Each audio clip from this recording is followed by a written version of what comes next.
So a very good morning to all our participants as well as our speakers today. I see some of you have already joined. So Harshji, welcome. Good morning. Yeah, you're audible and all good. So good to see you. Uh, Nimish, good to see you again. Hi, Madhav. Good to see you as well. Yeah, so just for our participants, Nimish is a big supporter of CII as well as YI Delhi activities, wherein he has helped with a lot of the causes at the Select City Mall, wherein he's taken them up personally as well. So Nimish, thank you for for joining us here today and taking out the time. Thank you. Thank you for having me.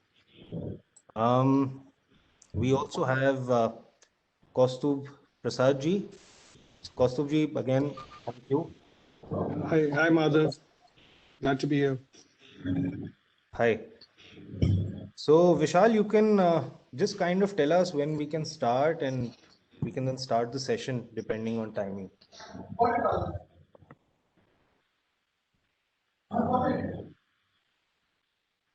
I believe we're just waiting for Nandini ji's camera issues to get sorted,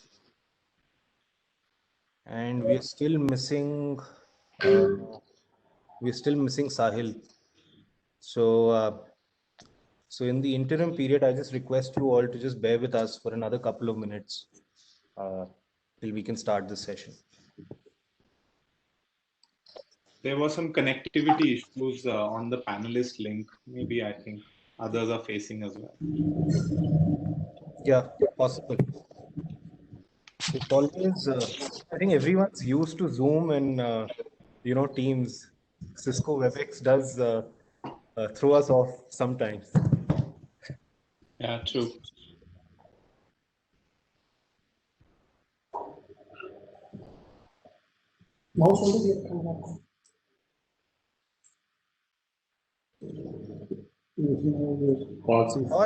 How are things looking for you, Nimish? Are things recovering at the malls now? Are you back to the normal footfalls? Uh, well, I won't say normal footfalls, but yes, definitely close to normal. We are at about 85 to 90%, I would say, as far as footfalls are concerned. Um, but definitely a lot of the categories as out of retail have recovered to close to 90 to 100%, but certain categories are struggling a lot. So that's something that one will have to see how things look for going forward. No, absolutely. I think people are now desperate to get out, huh? And the vaccination drive really seems to be taking off with the Prime Minister taking a lead in this direction. So it's quite commendable, actually. So probably just a matter of a few more months is what it seems like. Yeah, let's hope so. Keeping our fingers crossed. Mhm. And how about you, Kaustubh? Are you seeing, infra recovering and some of the real estate projects coming back to what they used to be? Yeah, actually, so Delhi residential has seen quite a bit of revival, especially in terms of transaction volume. And even the larger sizes, apartments as well as bungalows, independent villas, doing quite well, surprisingly. I mean, they've picked up pretty quickly, even during Corona. So keeping fingers crossed, but it looks good right now. I still remember, originally when all the reports started coming out, people will, office spaces, commercial spaces will go down. Uh, Construction activities will probably see a hit of 30 to 35%. But seems like our economy is way more robust than what any of the analysts thought. So it's quite commendable. Even from a cement space, we see demand really picking up, especially infrastructure and housing. So on the real estate side, I'm sure people the lockdown probably now want to buy their own houses, at least have a space where which is comfortable, uh, so that if you're ever restricted at home, you have you have at least basic necessities there. And surprisingly, even the office rentals, it was that people are letting go of lease spaces. Even that is changing. People are trying to want to get back to work. This work from home is good. There will be some sort of a hybrid model that will probably take over there. So, Nandini ji, is your camera fixed now? I think I can see you. Yes, yes, it is. Thank you. Okay, great. So good to have you. Good to have you here. Now Yeah. we are Thank you. good to Same start. here. Vijay ji is just logging in, and I guess Sahil will join us very soon. So you may like to start. All yours.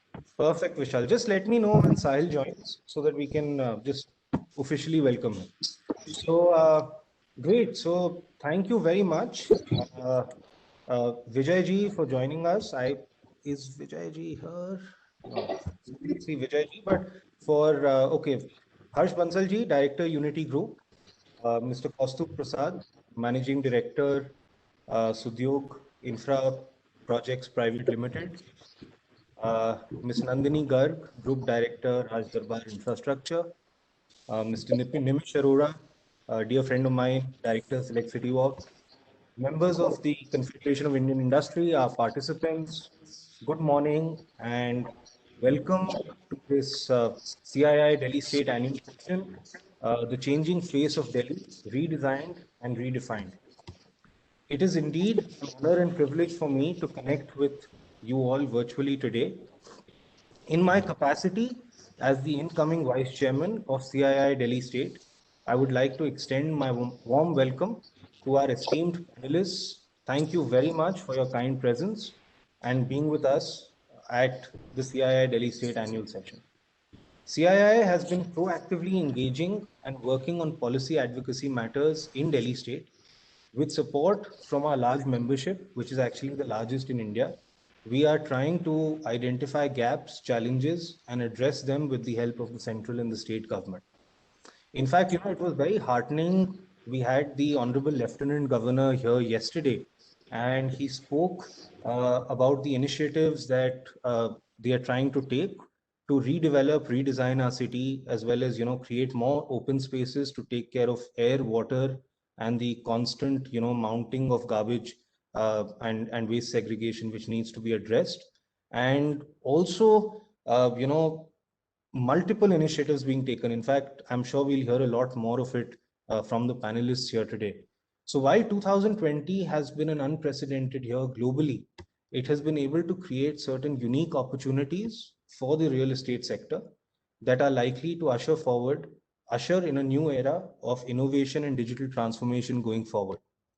The pandemic has inevitably, in one way or another, affected everyone and everything. The theme of today's conference, the upcoming role of the private sector in real estate, favors the unprecedented circumstances confronted by economies world over. In fact, it is very closely aligned to professionalism and ethics. The commonality here is to understand how we can move the real estate sector forward while maintaining trust, which today is an invaluable currency. And we're seeing a lot of government intervention here as well, whether it be RERA and other norms which are coming in. It could go either way, but let's say to build trust to some extent in terms of what the government is trying. Friends, leading up to this year's conference, the known challenges encountered by the real estate industry have significantly changed due to COVID-19, meaning that we must work even smarter and harder to overcome the uncertainties.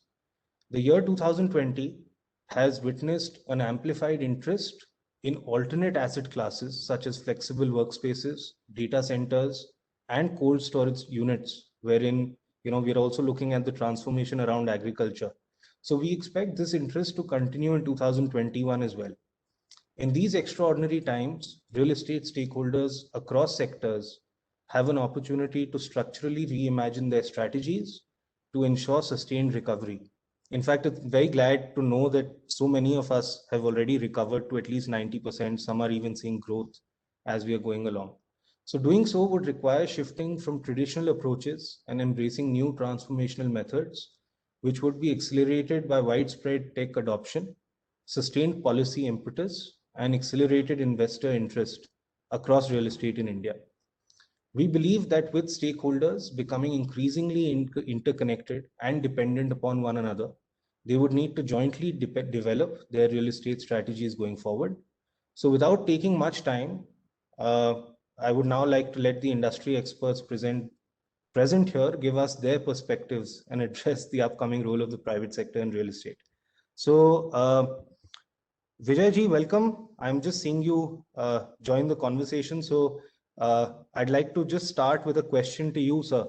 So, we've been discussing that Delhi, there have been multiple master plans of Delhi. The LG spoke about what better we could do to make one of the oldest cities more livable. And obviously, there's still a lot more infra development which needs to be done. So it would be interesting, sir, to hear your thoughts and perspectives, given that you are the former commissioner of planning DDA, sir. So Vijay ji, over to you, please. Sir, you need to unmute yourself.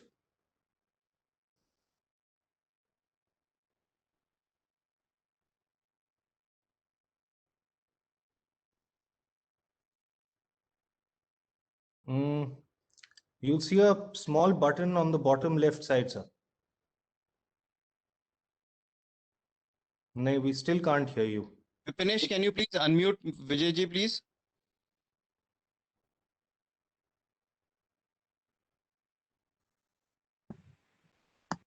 Okay, so in the interim time,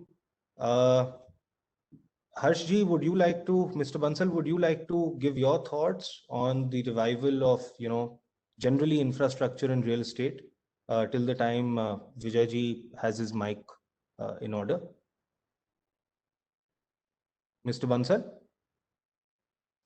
Good morning, everyone. Now I'm audible. Hello, am I audible also now? Acha, Vijayji, you are audible. So maybe let Harshji complete, then we'll okay. talk. Perfect. Please, I hope you started. I think Vijay is senior member. Please, Vijay, continue. अच्छा विजय जी आप ही बताइए फिर please. Yeah. Okay. Yeah. See, as far as I think in Master Plan 2041, we had actually had some kind of a dialogue with NIUA and DDA long time back. I think Harshji and everybody was also there at that time. And we had also submitted, I think, some few of our suggestions on that, how this Master Plan 2041, what it needs to address and what it needs to consider.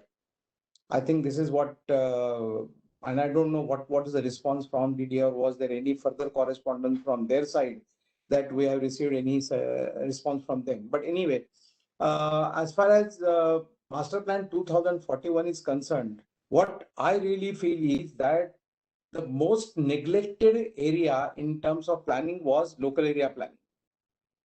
And unless and until you address area by area in the local area plans, we will not be able to really sort out the various issues and problems at the local level. See, what I feel the master plan as an overall when we prepared the master plan for CIDCO a few years back, the CIDCO's master plan was kind of a structure plan. And then everything was further detailed out, and then those detailed schemes became actually the operative part. See, their zonal plan issue was missing there. There were no zonal plans in CIDCO plan. Even I also sometimes feel that these zonal plans, whatever we show, sometimes there are lots of mistakes into even the zonal plans which have been approved. Now there are n number of mistakes. And in order to sort out that mistake, again, you have to go back by the same official procedure, of calling public objection suggestions and everything. So instead of that, probably if we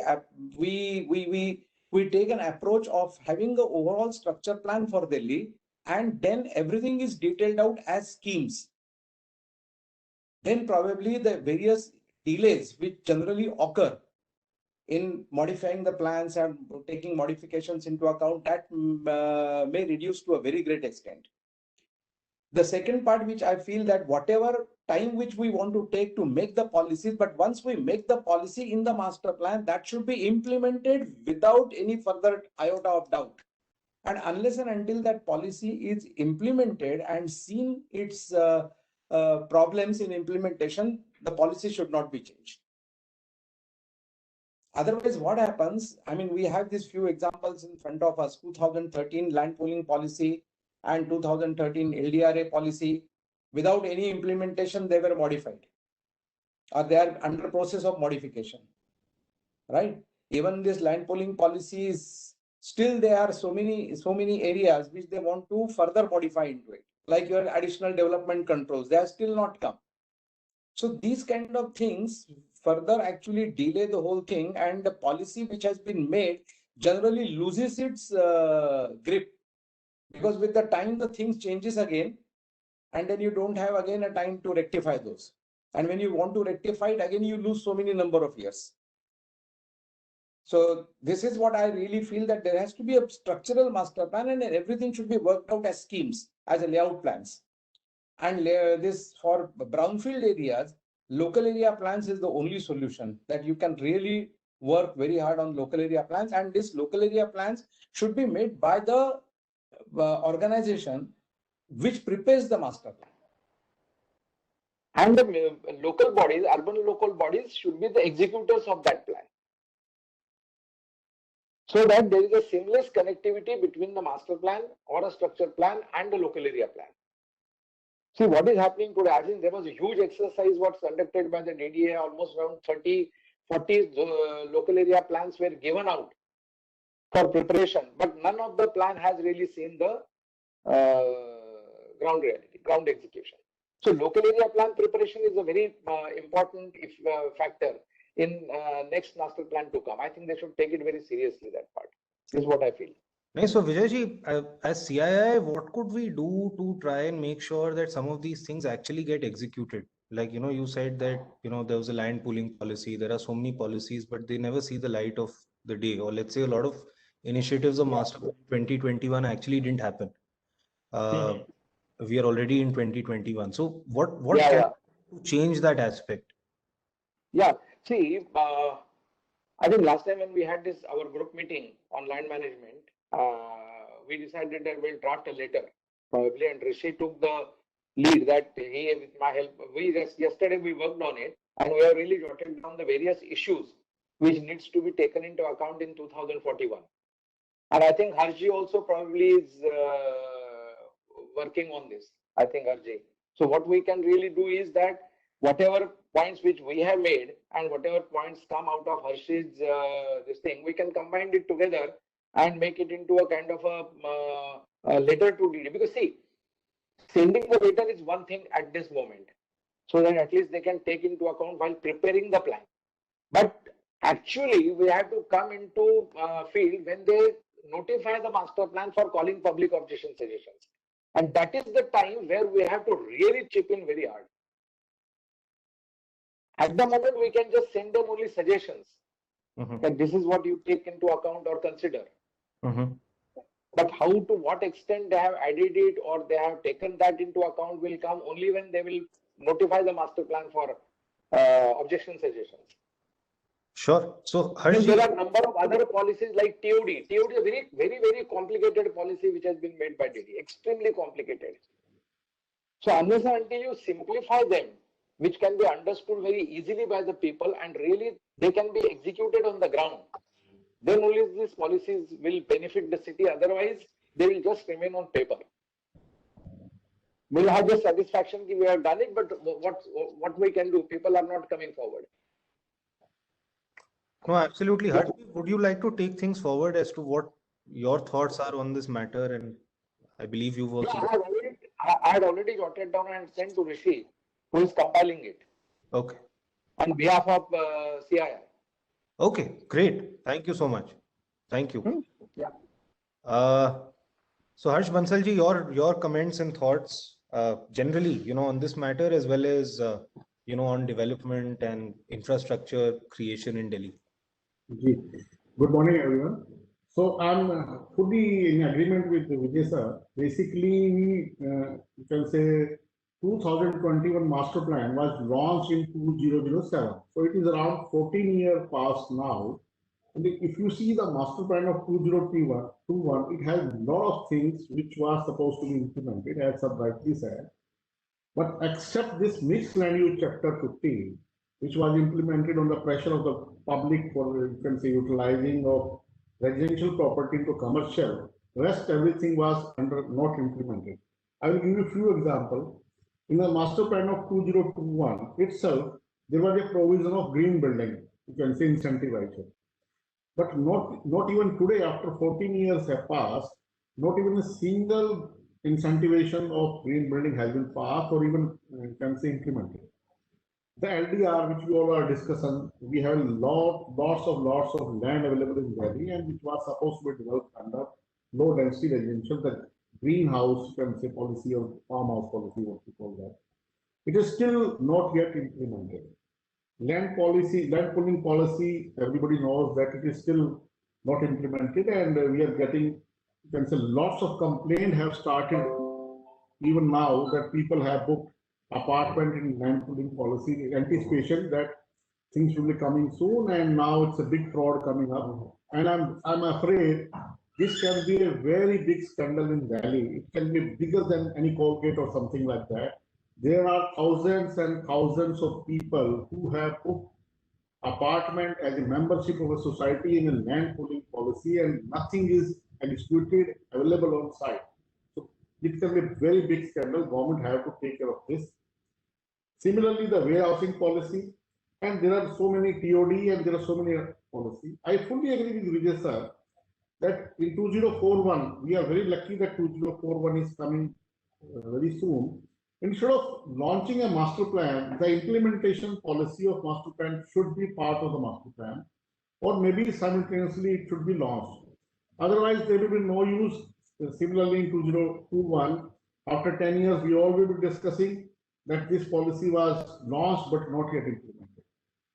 So all the policy, all the, you can say, major points, all the new schemes which are supposed to be launched in 2041, the implementation of those schemes should be part of the master plan itself. Now what happens, we all know Delhi have multiple authority. It's the government of Delhi and NCTD. Then we have multiple municipal agencies, we have NDMC, we have DDA, we all know them. And it is very tough to all these authorities to implement on their own. They can't implement on their own unless until it is part of the master plan itself. So we all are seeing this. So my suggestion will be on the behalf of CII. First of all, the policy which were part of 2021, those should be incorporated in the 2041 itself, and with a solution of implementation of the master plan itself. And secondly, the new policies or the new schemes which are supposed to be launched as per the advice of the many people in the government, those all should be launched with the implementation policy. That's my, you can say, suggestion on master plan. I will also suggest one thing that during this corona and during this not even corona, this you can say pollution and environment policy, lots of time we have noticed that construction work is the first thing to be stopped in Delhi. You just cross 400, you can say GRAP and 400 PM 2.5, then construction is stopped. It can happen in future also. So lots of, you can say, focus should be given on the offsite construction also now. More on technology, how technology can help in construction on site, and also a policy on clear cut that how I can construct my building offsite also. So there can be some place where I can, you can say, fix my plant, where I can, you can say, utilize the land for the household, you can say, house construction offsite things also, like steel structure, like precast construction system. Lots of things have to be thought about the, you can say, offsite construction. It will be very tough in Delhi to, you can say, do construction on site. So 50% of the construction, if it is done on off-site, that can really help in expediting the project, as well as, you can say, handling the environment also. So this is the point which should be, you can say, given thought, and it should be also discussed with the authorities how we can, the government can increase off-site construction also. Next, my point is that we all know government is focusing on, you can say, approvals within the time frame. We all know that 30 days time is given by the government as ease of doing business for you can say, sanctioning the plan and for giving the completion. Government should check also during the last 2 years, 3 years after this ease of doing business, you can say implemented, how many projects more than 2 acre or 2.5 acre were approved in 30 days or the 60 days. It takes still years and years to, you can say, get sanctions in bigger projects. Few months or year, 1 year or 2 years back, there was a, you can say, policy that there will be a high power sanctioning authority will be constituted in DDA, which will take care of bigger plots than 2.5 acre. Like there are many authorities, as we know, CMCD and NDMC and so many authorities, and then fire, then DUSC. DUSC is the only authority available in Delhi. DUSC is not applicable on Noida and Greater Noida. And despite of DUSC availability in Delhi, what form of building improved in Delhi, we all know. So what's the role of DUSC and how it's helping us in getting approval? Will it be, you can say, continue for another 20 years, or it is sufficient? They have given sufficient, you can say, input. Now we are going to DUSC. They take their own time. It's a commission, and it takes their own. Nobody can challenge or question DUSC decision. And despite of DUSC, what they have improved Delhi, you can say, skyline is, in my opinion, Noida and Gurgaon have better skyline than Delhi, despite of DUSC in Delhi. So these types of things, like the plots, the projects which are bigger, as we all know, the Pradhan Mantri Awas Yojana, we have to, you can say, develop lots of dwelling units in Delhi to, you can say, keep people in Delhi. So lots of projects has to become like in residential, in TOD, and all these policies we are discussing. End of the day, they have to be sanctioned by some authority. So if I have to get some sanction from various type of authority, and then they have, every time they say, go to master plan section again, go to DD again, let it clarify, is it at par, possible or not. My suggestion will be, for projects more than a 2.5 acre or 2 acre or whatsoever government we all feel, can say, comfortable, like let's say 1 hectare and above, there should be a separate high power committee as the government implemented 2 years before, which can take care of their decisions at the spot. Like we all are presenting our case there, they have more power than all authorities, and they can see, yes, it is being timely done or not. So this is a need of a hour, that sanctions, completions, approvals, there will be a lot of approvals after these, you can say, policies. So this has to be, you can say, taken care by government, that it should be simplified, because in RERA, it is not under RERA. Ideally, RERA was supposed to be, you can say, taken care of the sanctions and approvals also. But unfortunately, RERA is not answerable, or RERA is not taking care of these sanctions and all. So these should be, you can say, considered in a separate committee that will help developer to develop more projects in Delhi. Similarly, जी, आप बताइए, please. Similarly, you can say there are many other points also, like you can say, fluctuation in prices.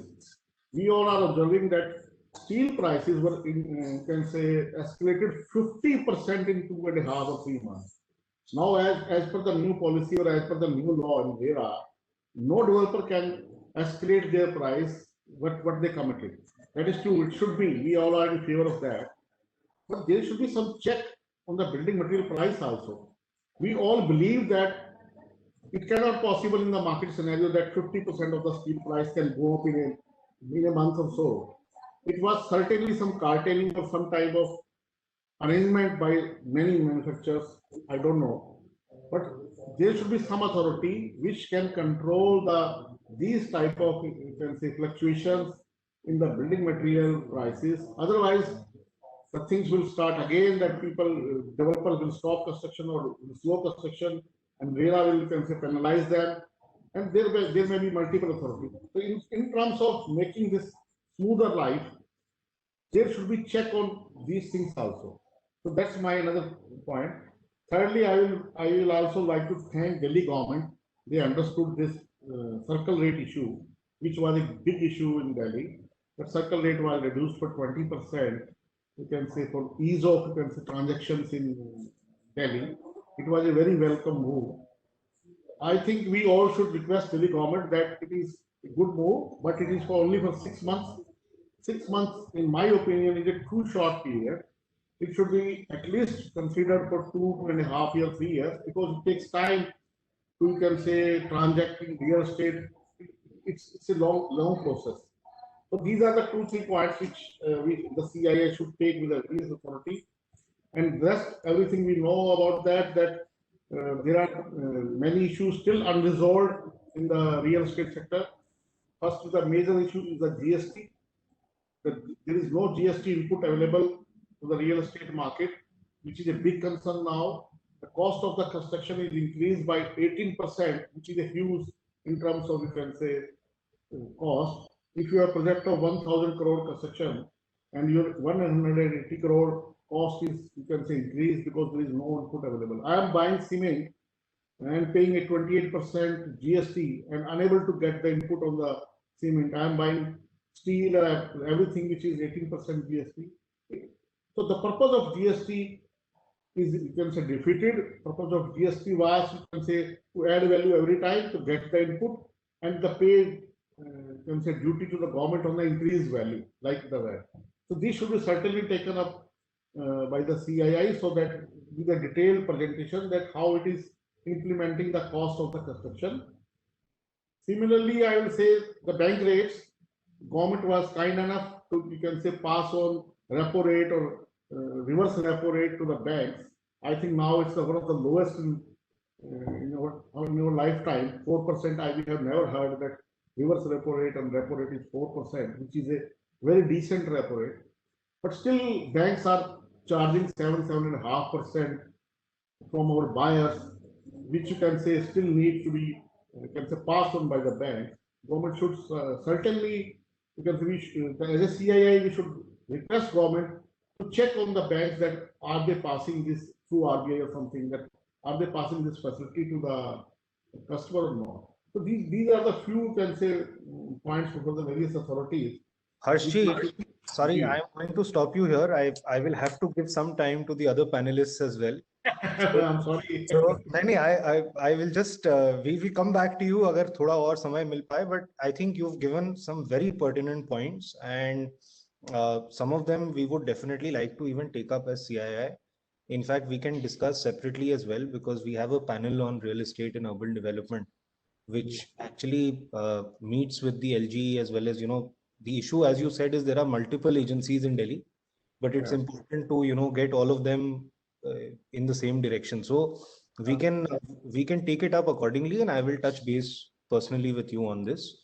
Nandini, I haven't heard you say, I haven't given you a chance to speak. So I'd first request probably you to share your thoughts on everything you've heard so far. Thank you, Madhav. Thank you, Harshji and Vijayji. So I completely agree with both of you on the implementation of policies being a problem. But again, I think just to give a background on why we also tried to name this panel private participation, or largely the growing private participation in Delhi, is because of land pooling policy, the green development policy, and the private policy, and then the expected TOD. I think the intent of DDA going forward is to invite more private participation on a city level development also. And at the same time, I mean, instead of, as compared to what used to happen before, you would only get developable auction lands where you could make a certain thing, but there was no private participation or private intent going on in the master planning. So right now, if suppose we talk about land pooling policy, that is, the sectors are going to be wholly developed by consortiums which are going to be privately held. So the city level development of the entire consortium is going to be happening through private players, which gives them a great freedom. Also at the same time, restriction by the way of the policy, but freedom in the sense of they can come up with amenities, they can come up with city level infrastructure and all of those things which they deem fit for the development, or in the current scenario, it also takes significant load off of the development authority. And I think one good thing about all of these policies which have been introduced is that DDA is trying to introduce a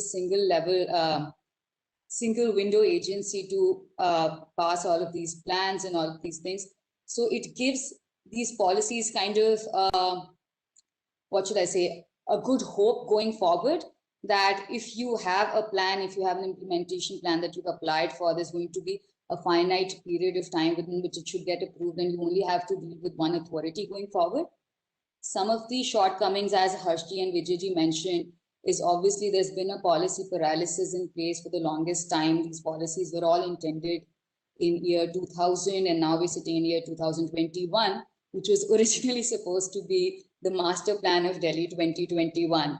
So right now we only have to make the master plan of 2041 because we have passed the timeline. Ideally, you're supposed to have the master plan 20 years in advance so that the city can develop according to the master plan for the next 20 years. That couldn't happen. And because of that, all of these policies also got delayed significantly. And again, even when the policies got notified, like in 2014 or 12, when land pooling policy initially got notified, or the LDRA policy, which is now being changed to GDA, it got notified in 2015, around that period. In all of these policies, they never had an implementation plan. So if you thought, okay, land pooling policy is now notified, I want to move on it, I want to consolidate my land parcels and get something approved, that was not happening for more than 7 years. So those are the kind of things which are extremely challenging. What we're seeing at this point, at least, is that there's a good intent of leadership at DDA, at the ministry level. People are pushing for policies. Private people like us are pushing for policies to get implemented, and DDA is listening to us. The LG is listening to us. The ministry is listening to us. Yes, the implementation plan is not in place. It is not nearly as we expected. But if you're going back to them and telling them, okay, I think this is not going to work out, members of the consortium are not up for it, then DDA is all ears at this point. So I think all in all, we can at least see for the near future practically that things are going to change. It may not happen at the speed that everybody wants and has anticipated, but things are definitely going to be, moving towards where there's more private participation. Even in GDA, if I don't know if a lot of people have heard about the Green Development Area Policy, which is now, the LDRA policy, the Low Density Area Policy, has been now renamed to GDA with different norms and everything. Even within that, there's room for integrated planning, which is going to happen, which is again going to bring in private participation, collaboration between different farmers, developer entities to make development on a city level infrastructures, so road designing, layout designing, planning of water treatment plants or sewage treatment plants, or those kind of things, the electricity substations.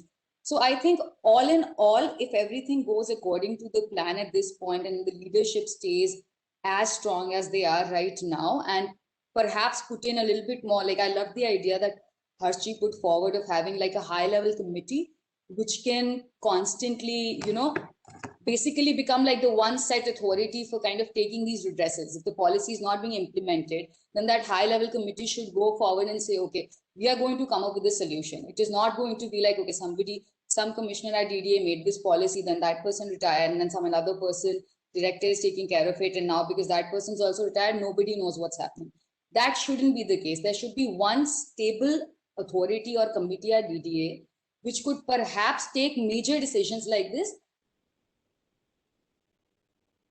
So if there are 4 policies in work right now, new policies which are inviting participation, it should constantly be looked upon by this committee or someone at DDA as their personal affair, that we will make sure that the policy which was introduced is workable. If it is not, we'll constantly keep making required changes. And at the same time, we'll make sure that the implementation plan is according to the practical needs of the time and the people who are participating in it. And if not, we will change it. So all in all, it's a bittersweet moment for all of us. We're also applying in different policies. We know things are going to happen, but just not as fast as we expected. But again, I'm grateful that all of these policies that we've been waiting for the last 10 years, at least they've finally been notified, and we see great intent that they will start getting sanctions on them very soon in the near future. No, thank you. Very well said, Nandini. I'll move on to Nimish. And Nimish, a couple of questions which arise in my mind based on, the previous two speakers. The first is that, green building, we've been thinking about, all that happening, but there's still no real incentive for developers to do so. And secondly, around, land pooling and other aspects of Master Plan 2021, and are they still relevant going forward for 2041? So your thoughts, and just generally if you could answer these two questions as well.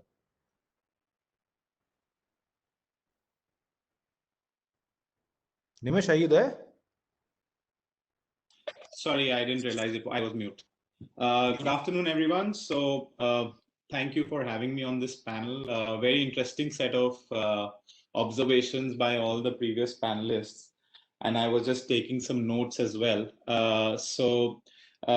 First of all, Madhav, just to answer your specific question about green building and about benefits. UP, for example, has already given some additional FAR for green building norms, and green buildings do take some sort of extra capital expenditure requirement on the project.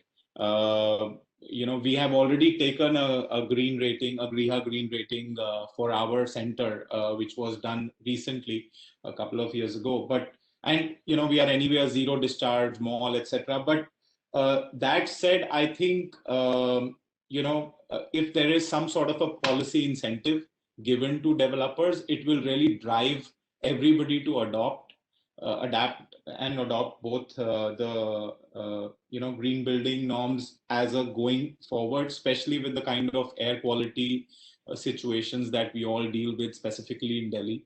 And we all keep wishing that we have to move out of Delhi if this continues. But I guess, but we still have to find long-term sustainable solutions as far as the environment is concerned. So definitely, I think while the intent is there, but unfortunately, the master plan has become more of a vision document rather than an implementation document. So I think somewhere that whole 30,000 feet document needs to go down on the grassroots and kind of see the light of the day. And like all the panelists have said, unfortunately, the master plan gets notified but doesn't get implemented, and it only leads to illegal and unauthorized constructions. And as a history of Delhi, last 60 years has seen probably 5 or 6 large, conversions of unauthorized colonies to authorized colonies for only political gains. But this still continues. I mean, look at land pooling. All the locations for land pooling, the lands there are getting enroached further and further. The illegal colonies are expanding because nobody is keeping a check on them. Also, not everybody has the holding capacity on the lands. So even if I purchased a land in 2005, hoping that on 6th February 2007, when the master plan got notified, it will see some implementation. In 2015, I did not see it. I decided I will just make something illegal and get out of it. I cannot hold it forever. Everybody has a certain lifeline on that project. So definitely, I think the master plan, and there is intent at the top. We just sincerely hope that that master plan document doesn't still just remain a vision document. The other challenge that Delhi faces, and I think it also came out in some of the conversations, but more specifically, the multiplicity of agencies, land being under the urban development, the approvals being under the municipal corporations. I'll just share one quick specific experience to ours. February 2007, the master plan got notified, and we applied for a land permission for conversion into group housing the same very week to the MCD. But it took from 2007 to 2017 some 45 exchange of letters between MCD and DDA, clarifying rules, clarifying policies, and then DDA re-notifying and putting out public notices. So eventually the policy from 2007 to 2007, the first sanction under that policy came out in 2017. So it took 10 years for implementation of just one sanction in the entire state of Delhi, just because the first document did not clarify or did not lay down the rules for implementation. And, and this is just my specific example, but I mean, I'm sure each one of us has in its own way. So I think, there is a lot of potential for private developers to really contribute to the growth of Delhi. Unfortunately, there have been very limited avenues where the private developers have got an opportunity to do so, and very specific, DDA auctions or some parcels or some lands that have been given by the metro as part of their development. Other than that, practically there has been no land released to private developers for actual implementation of any sort of large residential schemes, large commercial schemes. And we can very well show from our own example of Saket district center, which internally we are maintaining as a complete infrastructure, internal roads. And there is scope for private developers to really give back in a much, organized way and in a very sustainable way. However, I think the government needs to give us that chance to kind of cooperate, contribute in this whole scheme of development. No, absolutely. I think really well said again. I'll just come back to you. I just want to give Kaustubh a chance to say his thoughts, and I'll come back to you. But Kaustubh, what I'm understanding from everyone is either there needs to be one agency on top, which is like the final authority, or there will continue to be confusion between DDA and MCD. Otherwise, this 30-day rule may not really work. So what are your thoughts, and generally your thoughts on everything else? Yeah. Thanks a lot, Madhav. Good afternoon, everyone. Pleasure to be here. So listening to everyone, and I couldn't agree more with all the points that the panelists have made. 2020 has been a watershed year in more ways than one. And real estate, especially in Delhi, has seen revival. Primarily, it's been surprising, as you mentioned at the beginning, it's been surprising to most of us. And this should be taken as a great opportunity. It kind of demonstrates the resilience of the sector, which has been battered and beaten over the last 10 odd years. And like it's been mentioned by the panelists before, it's been due to obviously a lack of clarity, for lack of a better word, on a lot of the policies and what can be done, what cannot be done. There are still lots of gray areas. Even for someone who just wants to construct a house today, what can be done? For example, what can I do with the basement? It's a very, very simple question, and then when you go, like, literally, I can tell you most basements in Delhi today are illegal if you have to go technical about it. But again, lack of clarity. Why not take this opportunity to demonstrate the intent? And like everyone has mentioned here, and like you also asked a question, a single window system is not just good for the sector, it's actually very important. And this is the best time to implement it. You cannot have multiple agencies coordinating with each other. Firstly, it doesn't happen. The person who's trying to do it just eventually gives up. Very few people actually have the patience to keep following up with multiple agencies. Eventually they give up and you end up with a project that doesn't make sense. You're trying to offload it and you're trying to get out of it. And, eventually a sector is the one that suffers as a whole. But primarily, I just want to make 2 points here. What needs to be done, according to me, is for one, the government and the private sector to come on the same side of the table. Right now, we operate as we're on different sides of the table. And this can be done, we've heard the concept of, public-private partnership, but that needs to be demonstrated here. Something as simple as, like Harshi mentioned, and a great initiative by the government to reduce the circle rates, 20%. A great initiative. Of course, I do agree that from 6 months, it should be extended to 2 years. 6 months sometimes is not even enough for someone to close a transaction. So that should be extended. But beyond that, there needs to be a revisit for the entire circle rate system, especially in a place like Delhi. I'll give you an example. A colony like Anand Lok, the market rate there is about 5.5, 6 lakh rupees a square yard. The circle rate is 2 lakh rupees a square yard. It comes under category B. New Friends Colony, the market rate is about 3 lakhs a square yard, and or 4 lakhs a square yard, and the circle rate is 6.5 lakh rupees a square yard. So there's a huge discrepancy between circle rates in reality and what exists on paper. And because of that, there is a cash economy. You say you don't want a cash economy, but then be in sync with the market. The moment the circle rates are rationalized according to the market, the cash economy may not disappear, but be certainly really reduced. Also, ease of compliance is much, much easier if the laws are, one, practical and swiftly implemented. And like I've heard across the board from the other panelists, one, they're not swiftly implemented. There's no point coming up with a law today or a rule today that's going to be implemented 20 years later, because every infrastructure is evolving, the entire pattern of living is evolving, but a law is developed today, keeping in mind it should be implemented today, but 20 years later, there'll be a new requirement. And then we'll be talking about a law that needs to be implemented 20 years post that. That doesn't really serve any purpose. So, and they have to be practical. Like I mentioned to you about the basement policy, why can't we just say, okay, don't make a dwelling unit in the basement, but use it for entertainment, use it for office area. Everyone does it illegally. Why not make it legal and make some money while doing it? The government has an opportunity here. Also, my last point about the private sector, there's a reason why the sector has been battered. I think self-regulation is very, very important. The moment we have more self-regulation, there'll be a lesser need for government regulation. RERA had to come in because, unfortunately, there were private players who did not abide by the laws or who did not abide by ethics more than anything else.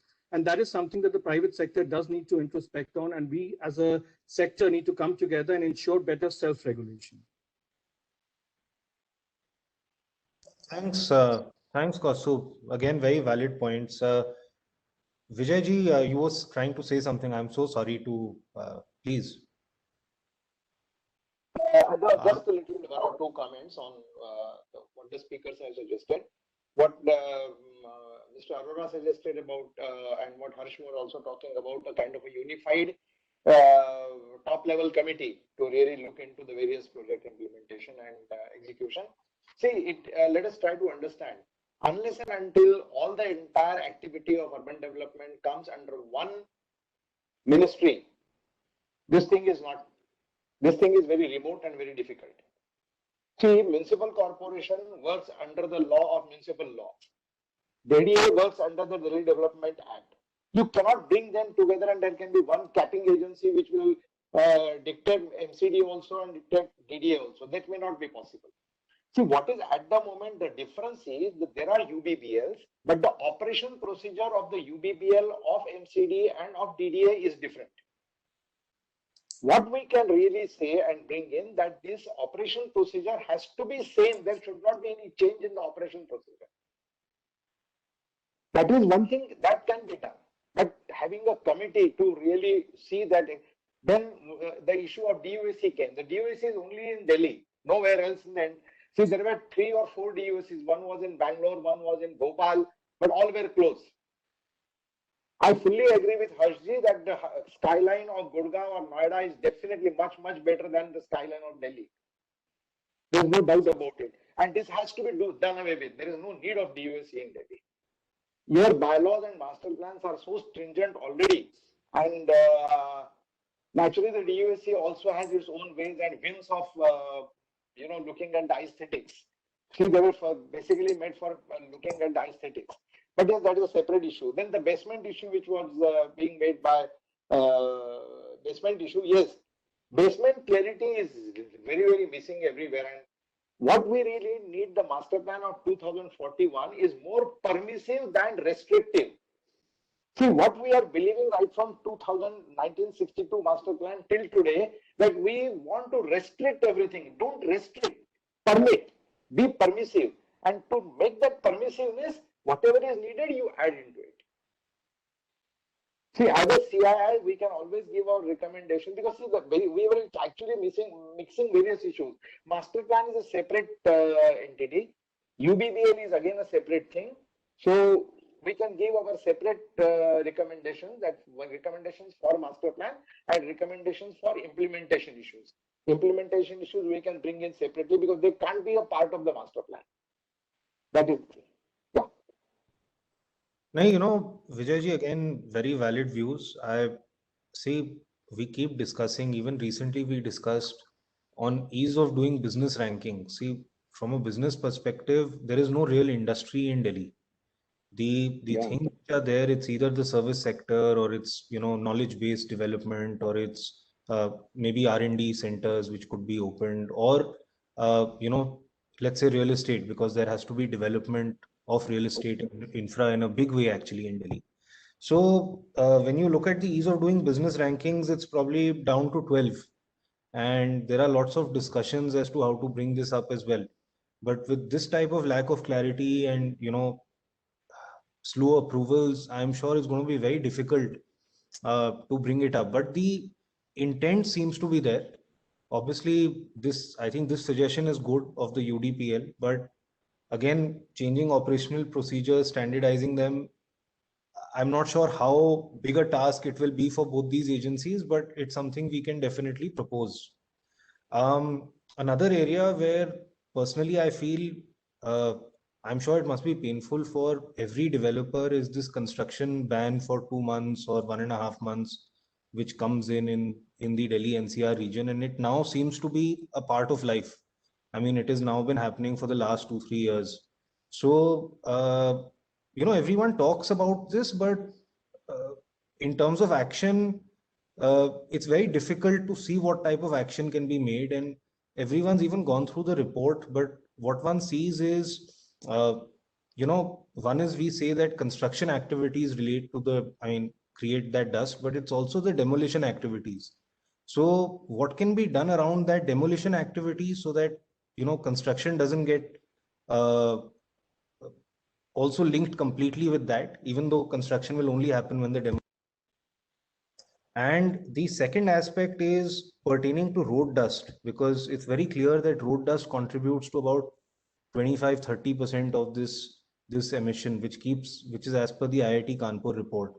So, you know, any views there as well, because it obviously seems to hit real estate in a big way for those 2 months. So if there's some recommendation there as well, I liked the recommendation around off-site construction, but I'm not sure how practical or feasible it may be in terms of it getting implemented. So, so it would be interesting to hear. Anyone can answer that. Whoever would like to take a go there. I don't have a direct answer here, Madhav. But first of all, going to steel structure, I think significantly reduces dust. But at the same time, it's significantly more expensive than the regular structures. So I think that's again a call taken according to the kind of projects you're trying to develop. Being an environmental activist myself, and this being pollution being a very close to the heart issue for me, I think the main issue for Delhi is not, we should not even look at it at this point. We should take out our developer hats and think about just as residents of Delhi, that if we are going to develop anything in Delhi, and if we anticipate that people are going to move in from outside Delhi, which has been a trend, migration trend, the past so many decades, we need to realize that this has become a common phenomenon, which it shouldn't have been. And it is really not that complicated on the government level to figure it out. Once we stop thinking of governments, excuse me, as a Delhi government, and excuse me, just one second. Yeah, so once we stop thinking as, you know, Delhi government separate from the central government or Haryana government, Punjab government, I think a consensus could be reached at mitigating these pollution factors, even if we bring down pollution based by say 50%. And it doesn't have to be that drastic, because we see the spike movements, right? Things could be worked out in such a way that it is not a problem anymore. I mean, I think the approach of thinking just about those 2-month bans is not really going to help us a lot, because honestly, once the pollution has reached an AQI of above 250 or 300, countries shut down. India is the only country which is still operating under that kind of AQI, because you can practically have a stroke if you're inhaling that kind of air for more than a few hours.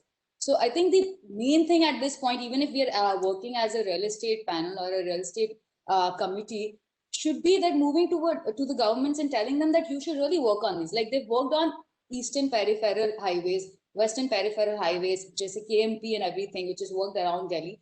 that has significantly reduced the pollution for trucks and all of those interstate movement that Delhi used to see in terms of traffic. There's so many such solutions that even IIT Kanpur and other reports that have been created, they have introduced that it doesn't necessarily have to do with just stubble burning. You know, there's some simple solutions which could be reached at. But again, to come back to the construction point, modular construction, yes, helps reduce your dust, but again, it's cost heavy. And at the same time, developers who are not making luxury or, you know, that kind of significant margin sort of developments, it is not practical for them to move that way. So we've been trying that for a few of our own projects, but it doesn't make sense in a certain kind of developments. Although, yes, it is an option, but then you really have to do an analysis between, is 2 months, I mean, are 2 months really impacting you that much that you want to increase your cost by, say, 22%? So that's the kind of analysis you want to do. Again, there's been some sprinkling techniques and everything, but you can try those, but you will not get approval from the government to still go forward with those 2 months. So you get what I'm saying? It still universally won't uplift that ban of construction. But again, I think our best hope, even for living in Delhi and then developing in Delhi, is that we go to the government with a sort of work on it. It's just, I think the lack of intent on any single committee or person on pushing this thing is also not helping us with this issue. Perfect, Nandini.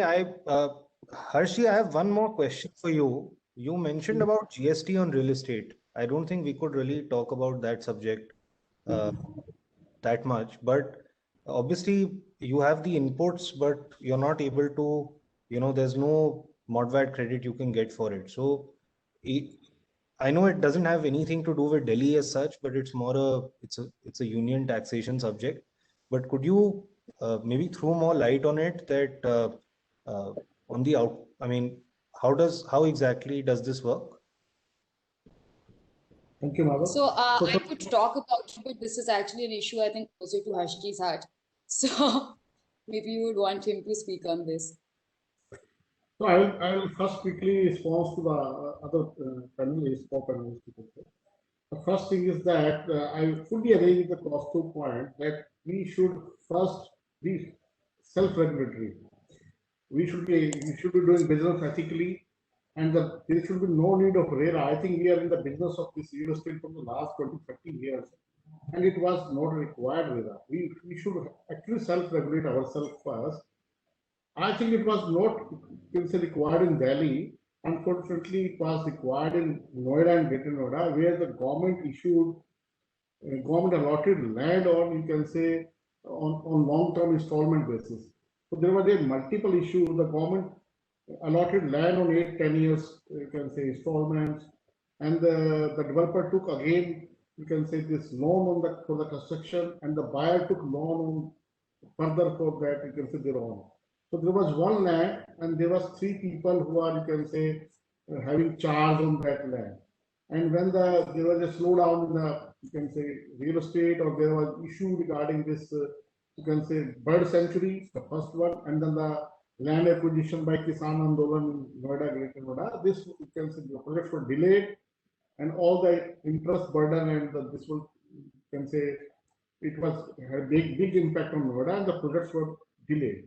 So Delhi, fortunately, DDA, they are, you can say, allotting land only after paying 100%, which is a very good for, you can say, in terms of Delhi. And there are other land which are owned only. But if we all are self-regulatory, we do, you can say, do business ethically, it will help ourselves. That's my first, you can say, reaction on that. Secondly, I agree with Nimish that he took 10 years to get the sanction plan.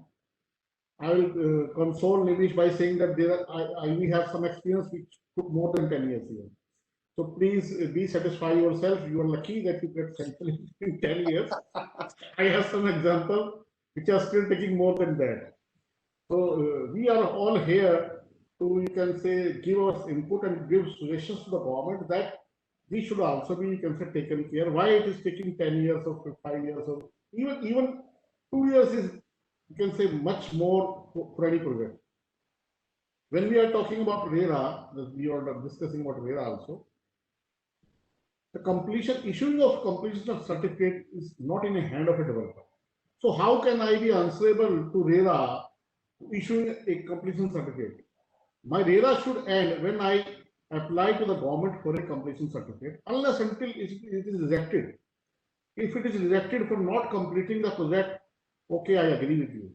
But if I apply a completion certificate, my responsibility for timeline should be, you can say, seized at there itself only. I had applied for RERA extension last, 3-4 months back for my project. They said, no, it's your responsibility to obtain completion certificate. So how I can say to authority that my RERA time is near, please come on tomorrow and to sign my documents. He said, I am in under COVID. I can't attend office for 15 days, or maybe there are so many other reasons. So how I am answerable for government taking time to issue completion certificate? That should be, you can say, given suggestion to RERA. My time should cease when I apply for a completion certificate, unless until it is rejected on behalf of not completing the project. Number two, what I experienced in the RERA itself, that if government stops the construction for 60 days, it is never 60 days construction is stopped. It takes 1 or 2 months more, you can say, to bring back infrastructure on the spot. It is not an electrical switch. You switch on the light, it is switch on. You switch off the light, construction is never happened like this. But okay, tomorrow I stop the construction is stopped. Tomorrow you say start the construction, and next day morning 8 a.m. construction is started. It never happens. It takes time to bring back workers at the site again, to, we can say, source the material again. It's a different process. So my suggestion for the CI to submit to the RERA is that if government stops construction for 2 months, we should also think of at least 50% for another 1 month or so, the time which we waste for restarting the business again. Secondly, why I should apply to the RERA for extension of the time which lost in, you can say, environment issues. There should be some automatic extension of provision. Like, I will appreciate more the government, you can say, policy that for COVID, 9 months is given for all projects. So there was no application required to RERA for extension of COVID timing, and sometimes it can take 6 months, sometimes it can take 1 year. But government said 9 months is 9 months. So all the projects were extended 9 months automatically. And that should be the way for everything. Like if government stops the work for 60 days, it should be automatically extended for 90 days. 60 days for government construction, 30 days for restarting, or whatsoever, I think. So why should I apply first to RERA, then I should be present in RERA like a criminal? Oh, I lost my days. They say, why you lost? And we will penalize you for 9% project fees or rate of interest to the buyer. I said, why I should pay 9% to my buyer when the government stops construction? It's a force majeure. If government stops construction, it's a force majeure. So my request to CII should be that we should also represent to the RERA that you have to be practical, that these should be extended automatically. I also agree with Nandini that stopping construction is not a solution. The solution should be long time. I said, like the electrical car, it's the future of Delhi. Government is considering electrical car policy. It's a very good move. I think we all should suggest government that there should be a long time solution. The public transport condition. Look at the condition of public transport in Delhi. How can I travel from my office to my, we can say, home, or my home to office? It's a seamless metro experience, or maybe in bus or something like that. Unless until government is, we can say, implementing a very good public transport, like in London. If you go to London, nobody is having a car. I visited a project in London, Center Point, London. There was around 120 or odd apartments were there. I asked, what is the cost of apartment? He said around, you can say, 50 crore. I said, what is the cost of the parking? He laughed. Parking? Nobody's buy parking in London. I said, why? He said, nobody can afford a private car in London. It's so easy to use public transport or black taxi or Uber or Ola. Similarly, it should be Delhi. We all are talking about, stopping construction. That's not the solution. The solution is that we all, as a resident of Delhi, should try to reduce the environment burden by using different methods. Electrical car is a good solution. Public transport is a good solution. I will also give one example. The Grab is based on Harshit, petrol. I'm sorry, I will again have to stop you. Actually, we are running out of time. We were supposed to actually finish this session by 12:45, and I'd like to actually thank all the panelists for sparing this additional 15-20 minutes and being with us and sharing all the views, because it's I personally feel it's very constructive discussion, and we as CII Delhi will definitely see what all we can take up, and Vishal will also reach out in case there's something specific that we may have missed out. But it's important that what I was happy to see is, most of the discussion was solution oriented. It wasn't problem oriented, it was solution oriented. And I'm very happy that, those solutions are actually readily available. It's only a matter of, how and when we can get it implemented. And Harshji, I guess doing business in India, one has to be patient. And I'm glad you're sharing that experience as well. It's such a personal experience, but it's always good for all of us to learn from experiences. So I'd just like to thank all of you for taking this time out, and I'd like to thank everyone who joined us for this session. And Thank you so much. thank you. Thank you. Thanks a lot. Thank you. Thank you, Madhav. Thank you, everyone. Thank you.